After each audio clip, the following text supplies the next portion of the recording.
मुख्यमंत्री कन्या विवाह योजनार शुभारंभ गंजाम जिला मां तारातारिणी पीठरे आरंभ है ऐतिहासिक योजना सामूहिक विवाह कार्यक्रम में पहुंची मुख्यमंत्री मोहन चरण माझी यार शुभारंभ करिसेंती। विवाह मंडप में प्राय 201 जोड़ी बरकन्या विवाह बंधन में बांधि होइछंती। एही अवसर में कन्या बैंक अकाउंट को डीबीटी माध्यम 45,000 टंका लेखाएं सहायता राशि पठा जायछि। से आहुरी मध्य कहिसेंती राज्यर सबु जिला को एही योजना रे शामिल करा जिवो। प्रत्येक परिवार रे जड़े महिला को एथिरे शामिल करा जिवो। सेमानक आर्थिक स्थिति को सुदृढ़ करा जिवो। कन्या विवाह योजना रे सीधा सलक सेमानक अकाउंट को 45,000 टंका पठा जिवो। यह केंद्र सरकार को बेटी बचाओ बेटी पढ़ाओ योजनार एक निदर्शन। या छड़ा यूनियन बजेट रे महिला विकास और सुरक्षा पाई 9 लाख कोटी टंकार व्यय अटकल करा जायतिबारु प्रधानमंत्री नरेंद्र मोदी को धन्यवाद जणाइछंती मुख्यमंत्री मोहन माझी।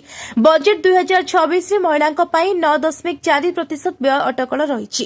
कन्या संतानर सुरक्षा निमंते एभली पदक्षेप निया जायछि बोली सीएम कहिसेंती। राज्य में सुविधा हेब जमी किणा बिका फेब्रुआरी 5 रु कार्यक्षम हेब नुआ 57टी सब रेजिस्ट्रार ऑफिस। राज्य में कार्यक्षम हेब 57टी सब रेजिस्ट्रार ऑफिस बा उपनिबंधन कार्यालय। फेब्रुआरी 5 रु हेब कार्यक्षम जमी किणा बिका एवं पंजीकरण रे हेब सुविधा। राजस्व विभाग पक्षरु विज्ञप्ति प्रकाश। एबे 322टी सब रेजिस्ट्रार ऑफिस रही। आगको आहुरी सब रेजिस्ट्रार ऑफिस कार्यक्षम हेबा परे जमी किणा बिका पंजीकरण रे आहुरी सुविधा हेबो। राज्य सरकारी कर्मचारी को मास आरंभ खुशी खबर देले राज्य सरकार। एणिकी मिलिबो आगुआ वेतन। आसाम सरकार निज सरकारी कर्मचारी पाई 2टी गुरुत्वपूर्ण घोषणा करिसेंती। मुख्यमंत्री हिमंत विश्व शर्मा स्वागत सतीर्था पोर्टाल 2.0 लॉन्च करिसेंती, जहा माध्यम रे सरकारी कर्मचारी ट्रांसफर प्रक्रिया अधिक सहज और पारदर्शी हेबो। या सहित कर्मचारी माने एबे एडवांस सैलरी नेबार सुविधा पाई परिबे। अनेक समय रे कर्मचारी माननकु हठात टंकार आवश्यकता पड़ी थाए। एही परिस्थिति रे सेमाने बेसी सुधरे साहुकार किंबा बाहर लोकंकु भरोसा करुथिले। एही समस्या को दूर करबा पई असम सरकार एही सैलरी रो सुविधा आरंभ करिसेंती। कर्मचारी माने एडवांस नैथिबा राशि को एकाथरे किंबा 1 वर्षर सहज किस्ती रे फेरस्त करि परिबे। एही राशि उपरे बैंक सुधा बहुत कम रहिबो। जे कर्मचारी दरमा मिलिबा सहित टंका फेरस्त करदेबे सेमानंक पाई सुध अधिक कम हेबो। मेटा को बाजिला सुप्रीम कोर्ट को छाट। व्हाट्सएप पॉलिसी को नहीं बरसिले सुप्रीम कोर्ट। प्राइवेसी पॉलिसी तथा व्यक्तिगत तथ्यर नियम को नहीं social media messaging app WhatsApp उपरे असंतोष प्रकाश करिसेंती सर्वोच्च न्यायालय। यासह कंपनी उर्जन को गोपनीयता सह खेली परिबोनी बोली प्रधान विचारपति जस्टिस सूर्यकांत को नहीं गठित खंडपीठ कहिसेंती।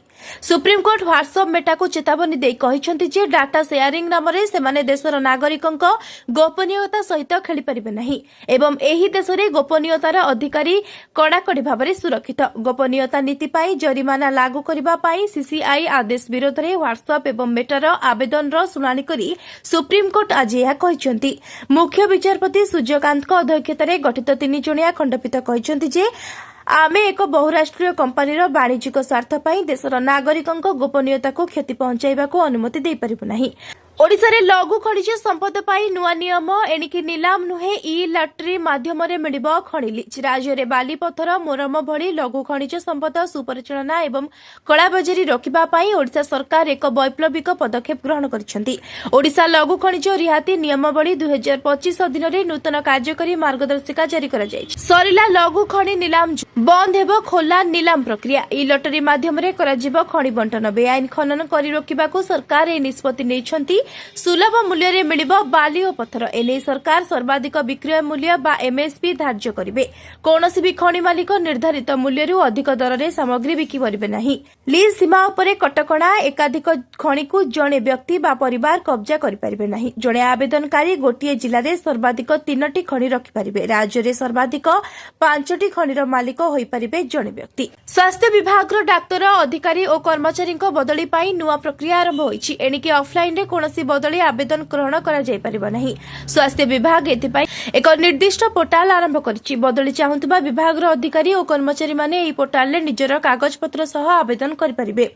बदली संबंधी तथ्य और अनुपालन संपर्क में तदारख करबा लागि जिला स्तर रे जणे लेखाए संयोजकंकु दायित्व दिया जायछि। कर्मचारी माने प्रतिवर्ष जनवरी 15 रु फेब्रुआरी 14 भितर पोर्टाल आवेदन करेंगे बोली स्वास्थ्य विभाग निर्देशनामा जारी करिछि। समस्त सीडीएमओ पीएचओ समेत मेडिकल कॉलेज कर्तृपक्ष को चिठी लिखि अवगत करा जायछि। चिठिरे उल्लेख रही जे कर्मचारी बदली आवेदन को ग्रहण कला परे खाली थिबा पदवी अनुसार नियुक्ति दियाजिबो। फिटिबो जातीय जलपथ, ब्राह्मणी रे चलिबो जहाज, तालचेरु धामरा और पारादीप को जलपथ रे हेबो कोयला परिवर्तन। ଏହି ବହୁ ପ୍ରତୀକ୍ଷିତ ଯୋଜନାକୁ ଏବେ ମିଳିବ ଗତି। ମୋଦି ସରକାର ଏଥର ବଜେଟରେ ଜାତୀୟ ଜଳପଥ 5 ଘୋଷଣା କରିବା ପରେ ଓଡ଼ିଶାର ପରିବହନ ନୂଆ ଆଶା ସଞ୍ଚାର ହୋଇଛି। ରାଜ୍ୟ ପରିବହନ ବିଭାଗ ସୂଚନା ଅନୁସାରେ ଖଣିଜ ବହୁଳ ତାଳଚେର ଓ ଅନୁଗୁଳରୁ ଶିଳ୍ପ ହବ୍ କଳିଙ୍ଗନଗର ଏବଂ ବନ୍ଦର ନଗରୀ ପାରାଦୀପ ଏବଂ ଧାମରାକୁ ସଂଯୋଗ କରିବ NW5। ଏହି ଜଳପଥ ସଂଯୋଗ ହେଲେ ରାଜ୍ୟରେ ଶିଳ୍ପ ଓ ଖଣିଜ ଜନିତ ପରିବହନ କ୍ଷେତ୍ରରେ ଆସିବ ବଡ଼ ପରିବର୍ତ୍ତନ। ପରିବହନ ଖର୍ଚ୍ଚ ଶସ୍ତା ହେବା ସହ ପ୍ରଦୂଷଣ କମିବ। ସଡ଼କରେ ଟ୍ରାଫିକ୍ ଭିଡ଼ କମିବା ସହ ଦୁର୍ଘଟଣା ହ୍ରାସ ପାଇବ। ଏଥିପାଇଁ ତଳମୁଣ୍ଡରେ ବିଭିନ୍ନ ବ୍ୟାରେଜ ଲକ୍ ଗେଟ୍ ନିର୍ମାଣ କରିବାକୁ ପଡ଼ିବ। ପ୍ରାରମ୍ଭିକ ପର୍ଯ୍ୟାୟରେ ପାରାଦୀପ, ଧାମରା ଏବଂ ତାଳଚେର ମଧ୍ୟରେ 332 କିମି ବିଶିଷ୍ଟ 5 ନମ୍ବର ଜାତୀୟ ଜଳପଥ ସଂଯୋଗ କରିବ। ଏଥିରୁ ପ୍ରଥମେ ତାଳଚେରରୁ ଯାଜପୁର, କଳିଙ୍ଗନଗର, ଢେଙ୍କାନାଳ ସୀମା ପଙ୍କପାଳ ଯାଏଁ ବ୍ରାହ୍ମଣୀ ନଦୀରେ ଜଳପଥ ସଂଯୋଗ ହେବ।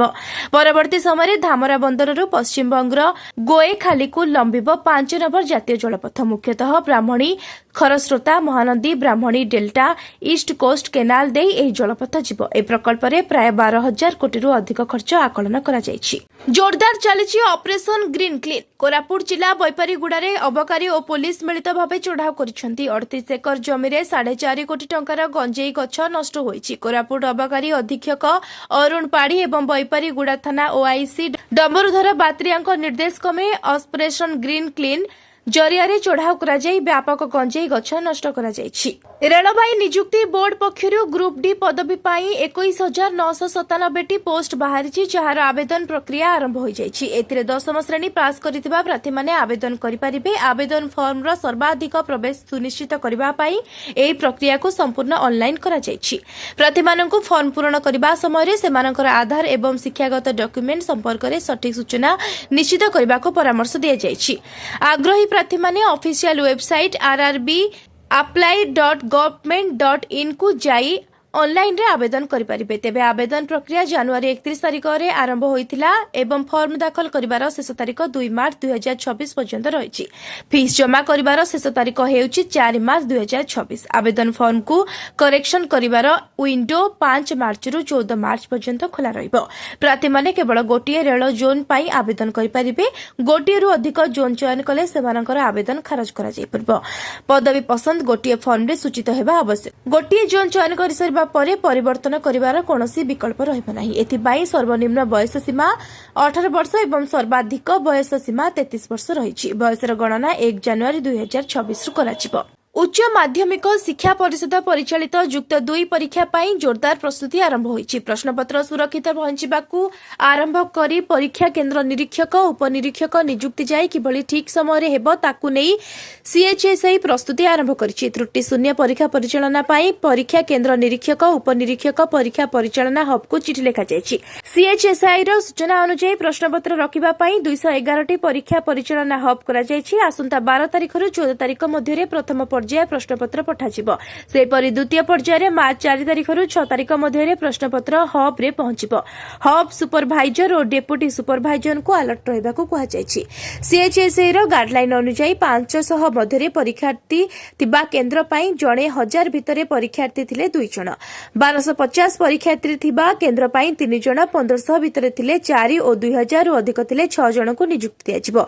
छात्र छात्रींको पाई दिया जायथिबा उत्तर खातारे 32 टी सीट रहिबो बोली मध्य कहा जायछि। बालेश्वर फकीरमोहन विश्वविद्यालय मंगलवार महामहिम राष्ट्रपति द्रौपदी मुर्मू पहुंची। विश्वविद्यालय को यह तांकर प्रथम गस्त।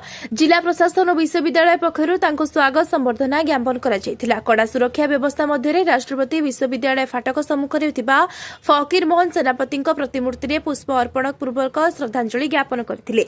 हेलिकप्टर रे आसी से विश्वविद्यालय परिसर और हेलिप्याड रे अवतरण करथिले। राज्यपाल हरिबाबू कंभमपाटी जोगदेई फकीरमोहन प्रतिमूर्ति में पुष्प अर्पण पूर्वक श्रद्धा सुमन ज्ञापन करथिले। या परे विश्वविद्यालय परिसर रे थिबा समस्त बरपुत्रଙ୍କ प्रतिमूर्ति रे राष्ट्रपति माल्यार्पण करथिले। ଲୋକସଭା କାର୍ଯ୍ୟାଳୟ କାଳ ମଧ୍ୟରେ ମଙ୍ଗଳବାର ଏକ ବଡ଼ ହଟ୍ଟଗୋଳ ଦେଖିବାକୁ ମିଳିଛି। କିଛି ବିରୋଧୀ ଏମ୍ପି ଦୁଇଥର ବାଚସ୍ପତିଙ୍କ ଚୌକି ଆଡ଼କୁ କାଗଜ ଫିଙ୍ଗିଥିଲେ। ଏହି ଏମ୍ପିମାନଙ୍କ ମଧ୍ୟରେ ଅମରିନ୍ଦର ସିଂ ରାଜୱାରୀ, ହିବି ଏଡେନ୍, ମାଣିକମ୍ ଟାଗୋର, ଗୁରଜିତ୍ ସିଂ ଆଉଜଲା, ପ୍ରଶାନ୍ତ ଯାଦବରାଓ, କିରଣ କୁମାର ରେଡ୍ଡୀ, ଏସ୍ ଭେଙ୍କଟେଶନ୍ ଏବଂ ଡିନ୍ କୁରିଆକୋସ୍ ଥିଲେ। ବାଚସ୍ପତି ଏହି ଏମ୍ପିମାନଙ୍କ ବିରୋଧରେ କାର୍ଯ୍ୟାନୁଷ୍ଠାନ ଗ୍ରହଣ କରି ସେମାନଙ୍କୁ ସଂସଦରୁ ନିଲମ୍ବିତ କରିଛନ୍ତି। ରୁଲ୍ ନମ୍ବର 3742 ଅନୁଯାୟୀ ଏହି ଏମ୍ପିମାନଙ୍କ ବିରୋଧରେ କାର୍ଯ୍ୟାନୁଷ୍ଠାନ ଗ୍ରହଣ କରାଯାଇଛି। ହଟ୍ଟଗୋଳ ଯୋଗୁଁ ଲୋକସଭା କାର୍ଯ୍ୟ ବୁଧବାର ପର୍ଯ୍ୟନ୍ତ ସ୍ଥଗିତ ରଖାଯାଇଛି। ଏହାପରେ ବିରୋଧୀ ଏମ୍ପିମାନେ ଗୃହରୁ ବାହାରକୁ ଚାଲିଆସି ସଂସଦ ପରିସରରେ ପ୍ରତିବାଦ କରିଥିଲେ। ବିରୋଧୀ ଏମ୍ପିମାନଙ୍କ ସହିତ କଂଗ୍ରେସ ନେତା ରାହୁଲ ଗାନ୍ଧୀ ଏବଂ ପ୍ରିୟଙ୍କା ଗାନ୍ଧୀ ମଧ୍ୟ ଉପସ୍ଥିତ ଥିଲେ।